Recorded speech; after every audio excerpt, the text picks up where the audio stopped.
What's going on, everybody? Will Curran from Endless Events back here again with another Whiteboard Wednesday. And today we're talking about the basics of projection blending. Well, that might sound confusing and technical and I don't want to listen to it. Oh my God, click out.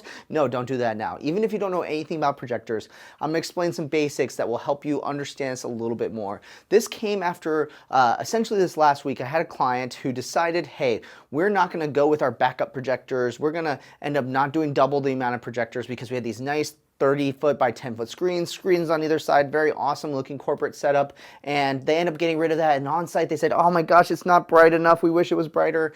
Obviously, as an AV company, we regret allowing them to do that, but obviously we're going to listen to what our clients tell us to do to save money. But before we could talk about that all day, but I thought would be interesting though is I think that there's not a lot of education for planners and for people in the events industry to understand a little bit of basics when it comes to projection blending and kind of how this works and why it's important when it comes to your AV setup.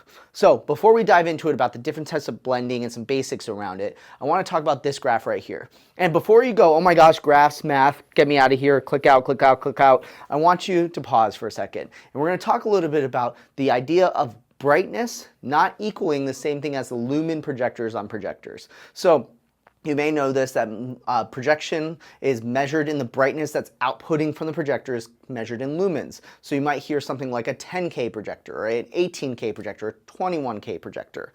Well, obviously, if you subtract those, it tends to make the projector dimmer on there. So one thing to keep in mind though is that perceived brightness, what your eye perceives as bright, is not equal to the amount of lumens projected in the brightness of that projector. In fact, you get this sort of graph on here. We have light intensity up on the y-axis, and then we have the perceived brightness over here on the x-axis. The important thing to know is that at some point, yes, you're going to see, for example, if you go from a 1K, 1000 lumen projector to a 3000 lumen projector, you're going to see a big bump in brightness, what you perceive as being bright. But then, you go from a 3K to maybe a 5K or a 6K, again, you're doubling again, you might see only a little bit more of a return. Well, once you start to kind of get into that 18K, 21K, kind of 30K lumen area, you start to see this diminishing law of return when it comes to brightness and what you perceive as bright when it comes to projectors. So one thing to keep in mind is that even though you might say, hey, I'm going to throw a ton of projectors at this problem and make it brighter,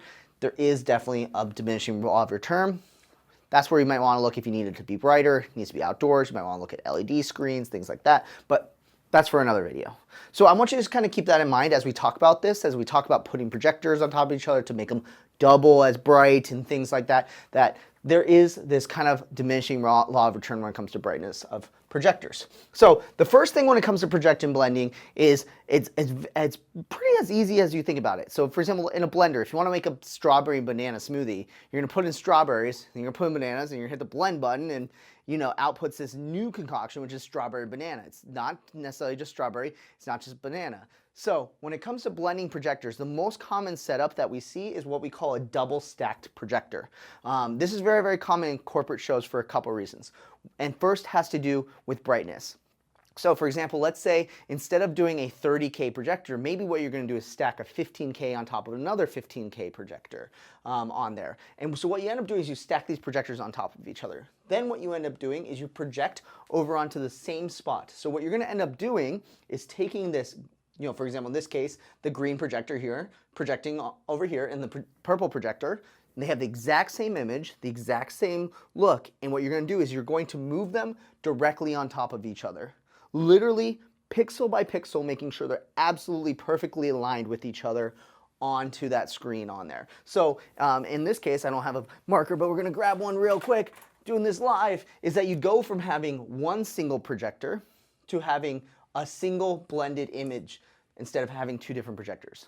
Hopefully that's making sense to you. Rather than, again, you take the two that you have that you kind of layer on top of each other, you're able to then come in and put it as one single image. It looks beautiful, looks fantastic. Well, the reason why you do this, again, is maybe make it a little bit brighter, but there's also a humongous benefit. A lot of times when we do this double stack projectors, we're also hanging them from the ceiling, known as rigging, or you might be hanging it from the truss, for example. Again, rigging it, you get it up in the ceiling.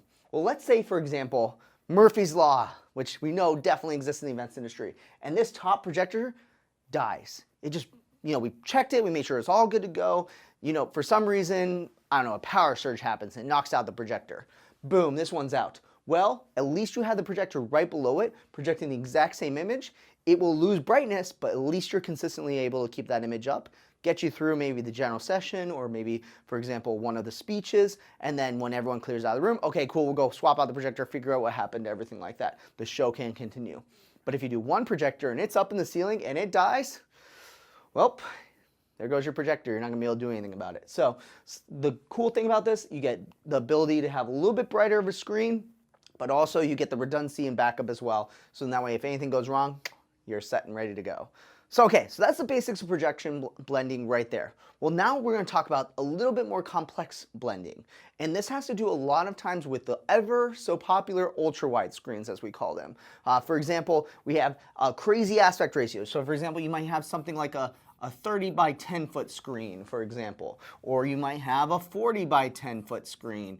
You might have a, 500 foot by 30 foot screen. I don't know what you want to do on there. There's a lot of different choices when it comes to these super ultra wide screens when it comes to it.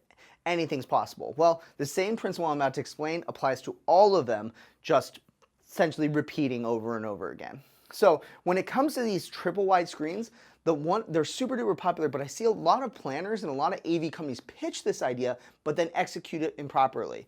The most common thing that I think that AV companies try to do to get this look, but while doing it on the cheap, is they take this 30 foot by 10 foot screen, they think, we'll just push it back further, and we'll just use one projector to project on it. Or I'm gonna use one projector and then just blend it so they're just stacked on top of each other. That's not the way to do it. That's not how you want to do the right kind of what we call ultra wide blend on there. So what you're gonna wanna do is to take this concept I'm about to explain. So it's taking a little bit technical, but hang in there with me. So the first thing that we're gonna do on here is we're actually gonna take two projectors. Instead of having them stacked on top of each other, we're gonna have them side by side with each other on here. And normally, if you think about it, you might, to get the coverage that you need, you might take two projectors and cover half the screen with one projector and the other half with the other projector, right? And then again, we might double these up and do the double stack projector on here. So that way, again, you get the backup and double redundancy, all that sort of stuff. But instead of just putting each projector perfectly side by side and aligning them perfectly with each other, and then going in there, if for example there's a bump in the truss or there's a million different reasons why we don't do this, but essentially, let's say they separate just a little bit. Now you got two separate images, you got this one single image with maybe a border and there's a gap in between. Oh, it's gonna look so ugly. We don't wanna do that as an AV company. So what we're gonna do is we're gonna blend the edges together. So what we're gonna do is we're actually gonna overlap the two projectors on top of each other. Just subtly. It might be something like 10% of the projectors will overlap with each other. Well, as we know, if we layer two projectors on top of each other, it's going to create a little bit brighter of an image. So in that middle part, it's going to be twice as bright right in the middle, and it's not going to look good. It's going to look kind of weird that just the middle section's a little bit brighter than the rest of it. So what we're going to do is we're going to do an act called feathering. Essentially, we're going to soften up that blend, and we're going to slowly take it from basically 100% brightness down to 0 on the edge, and then vice versa, 100% on the other. Basically what ends up happening is you have a perfect blend where one is dimming down on one side of the projection, the other's going up in brightness. It balances out. Instead of getting double brightness, you take two 50%, you put them together, you get a whole. And that's how you get the perfect blend right in the middle. Take a little bit of softening between them, you overlap them, and you get one whole image on there. That's the basics of projection blending. And so when we do these 3x1 screens, if you ever see your AV company trying to pitch you for one projector or two projectors stacked on top of each other to do these 30 foot by 10 foot screens, run in the opposite direction. That is not the way to do it. It's not the smart way to do it. It's gonna look bad. Please help yourself and help me by not ever allowing that to happen. So, and again, this gets really, really technical when it comes to video stuff, and I can go in this all day long, but next time I'm gonna bring one of my video engineers down who can explain this a little bit more technically if you wanna know a little bit more about it. So don't curse me down in the comments if I'm not perfectly explaining this from a technical aspect, but this is essentially the basics of it when we come in here. My biggest recommendation, if you do this 3x1 screens, again, you're doing 2 projectors side by side for a 30 foot. Again, if you do maybe a 60 foot, you might have 4 projectors. If you do a 40 foot, it might be 3 projectors side by side. And then I always recommend double stack those projectors. You get the double brightness, you get the backup. If anything goes wrong, you're good to go. Can you imagine if you didn't double stack these projectors and the left one went out? You would only get half the screen on there. And that's like, that's a nightmare to think about. And I had a client once ask me and said, what happens if it goes down? And I said, that's what I asked you on the quote walkthrough and when we got rid of the projectors, right? You got to make sure that if you're willing to take the risk and save the money, and you want to save the money, you got to be willing to take the risk to go alongside it as well.